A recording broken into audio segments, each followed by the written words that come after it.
C'est le moment du succès de Jésus, un succès tel que sa famille s'en inquiète. Il vient à la maison et de nouveau la foule se rassemble au point qu'il ne pouvait même pas manger de pain. Et les siens, l'ayant appris, partirent pour se saisir de lui car il disait « Il a perdu le sens ». Marc 3, 20, 21. Sa mère et ses frères arrivent et se tenant dehors, il le fit rappeler. Il y avait une foule assise autour de lui et on lui dit « Voilà que ta mère et tes frères et tes sœurs sont là dehors qui te cherchent ». Il leur répond « Qui est ma mère et mes frères ?» Et promenant son regard sur ceux qui étaient assis en rond autour de lui, il dit « Voici ma mère et mes frères, quiconque fait la volonté de Dieu, celui-là, mais un frère et une sœur et une mère. » Marc 3, 31-35.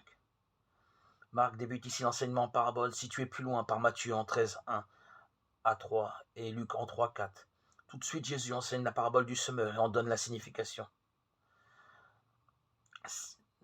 Il disait « Il en est du royaume de Dieu, comme d'un homme qui aurait jeté du grain en terre, qu'il dorme et qu'il se lève nuit et jour, la semence germe et pousse, il ne sait comment.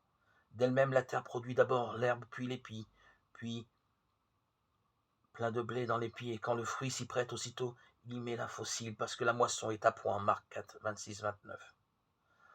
C'est par un grand nombre de paraboles de ce genre qu'il leur annonçait la parole, qu'ils pouvaient l'entendre.